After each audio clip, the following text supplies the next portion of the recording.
Good morning.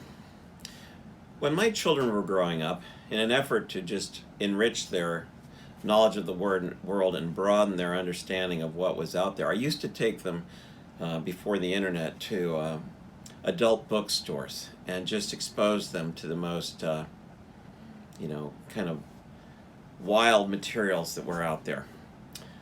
Then another thing I did to broaden their minds was I would take them to mental health wards, and I would leave them there unsupervised for the afternoon, picking them up and then taking them back there day after day so that they could absorb the thinking of people who were having trouble keeping their sanity.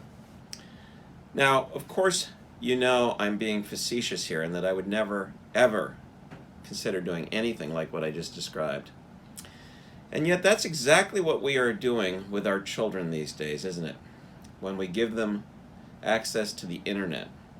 Because what used to be holed off in adult bookstores in the corners of little, smut shops, as they used to be called, or exposure to people who were having mental breakdowns just wasn't available.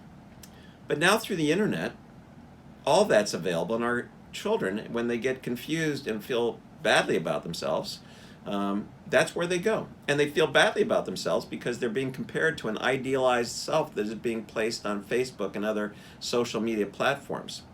I say all this because my topic for today is Satan. And Satan, as Packer says, the name Satan means adversary. Devil means accuser. Apollyon means destroyer. He's the tempter, the evil one, the prince and god of this world, and he's seeking to destroy God and his work. I don't think Satan has ever had a better tool than the internet. And as I'm actually reading a book right now on on the transgender craze among particularly young females.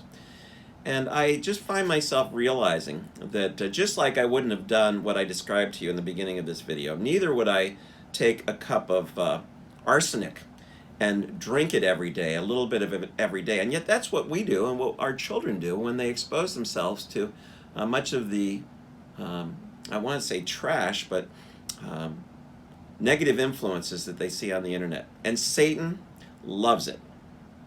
So as we think about him today, just for a moment, because we don't want to give him much thought, realize that he is using that maybe in your life, maybe in your children's lives. And it may be time to do some radical surgery and cut out something that is a poison to all of us. He wants to destroy us. He wants to ruin our faith. He wants to break down our families. He's our enemy. But Christ has won over him. He has defeated him. Let's live in that victory today. Have a great day.